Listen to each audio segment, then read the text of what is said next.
പോളം George കൊല്ലപ്പെട്ട് 6 വർഷത്തിന് ശേഷമാണ് CBI കോടതി ഇന്ന് കേസിൽ വിധി പറഞ്ഞത്. കേസന്വേഷിച്ച CBI കൊലപാതകത്തിനും കൊട്ടേഷനുള്ള ഗൂഢാലോചനയ്ക്കും വെവ്വേറെ കുറ്റപത്രമാണ് നൽകിയത്.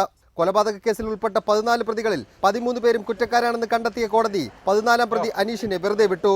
1ാം പ്രതി ജയചന്ദ്രൻ, 2ാം പ്രതി കാരി സതീഷ്, 3ാം പ്രതി സത്താർ, 4ാം പ്രതി സുജിത്, 5ാം പ്രതി ആകാശ്, 6ാം പ്രതി സതീഷ്, 7ാം പ്രതി രാജീവ്, 8ാം പ്രതി ഷിനോപോൾ, 9ാം പ്രതി ഫൈസൽ എന്നിവർ കൊലപാതകത്തിൽ നേരിട്ട് പങ്കെടുത്തുവെന്ന് കോടതി കണ്ടെത്തി. ഇവർക്ക് ജീവപര്യന്തം തടവ് കോടതി വിധിച്ചു. 1ാം പ്രതി ജയചന്ദ്രൻ 50,000 രൂപയും 2 മുതൽ 9 വരെയുള്ള പ്രതികൾ 55,000 രൂപ വീതവും പിഴയടക്കണമെന്നും കോടതി വ്യക്തമാക്കി.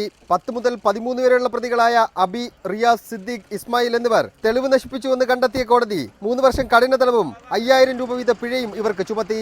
അന്യായമായി തടഞ്ഞുവെക്കൽ, ലഹള, സംഘം ചേർന്ന് മർദ്ദിക്കൽ എന്നീ കുറ്റങ്ങൾക്ക് പ്രത്യേക ശിക്ഷയുണ്ടെങ്കിലും എല്ലാ ശിക്ഷയും ഒരുമിച്ച് അനുഭവിച്ചാൽ മതിയാകും. നസീർ എന്നയാളെ ആക്രമിക്കാൻ വേണ്ടി പോകവെയാണ് പ്രതികൾ പോൾ ജോർജിനെ കൊലപ്പെടുത്തിയത്. അതുകൊണ്ട് തന്നെ കൊട്ടേഷനുള്ള ഗൂഢാലോചന കേസിന് CBI പ്രത്യേക കുറ്റപത്രം നൽകിയിരുന്നു. ഇതിൽ 14 പ്രതികളാണ് ഉണ്ടായിരുന്നത്. 14 പേരും കുറ്റം ചെയ്തുവെന്ന് കണ്ടെത്തിയ കോടതി എല്ലാവർക്കും 3 വർഷം കഠിന തടവ് വീതം വിധിച്ചു. പോൾ ജോർജിന്റെ കുടുംബത്തിന് നഷ്ടപരിഹാരത്തിന് അർഹതയുണ്ടെങ്കിലും കുടുംബത്തിന്റെ സാമ്പത്തിക സാമൂഹ്യ സ്ഥിതി നോക്കുമ്പോൾ ചെറിയ നഷ്ടപരിഹാരം അവരെ അവഹേളിക്കുന്നതിന് തുല്യമാകുമെന്ന് വിധിന്യായത്തിൽ ജഡ്ജി R രഘു വ്യക്തമാക്കുന്നുണ്ട്. അതുകൊണ്ട് തന്നെ നഷ്ടപരിഹാരം ഒഴിവാക്കുന്നതായും കോടതി വിധിന്യായത്തിൽ പറയുന്നു. പണത്തിന് വേണ്ടി അക്രമം നടത്തുന്നത് സമൂഹത്തിന് ഭീഷണിയാണെന്നും അതുകൊണ്ട് പ്രതികൾ യാതൊരു ദയയും അർഹിക്കുന്നില്ലെന്നും വിധിന്യായത്തിൽ പറയുന്നുണ്ട്. നിരവധി ചോദ്യങ്ങൾ ബാക്കിയാക്കിയാണ് പോൾ ജോർജ് വധക്കേസിൽ കോടതി വിധി പറഞ്ഞിരിക്കുന്നത്.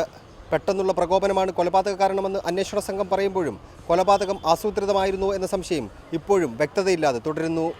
തിരുവനന്തപുരത്ത് നിന്ന് K രതീഷിനൊപ്പം സേഫ് സൈനുലാബ്ദീൻ, റിപ്പോർട്ടർ.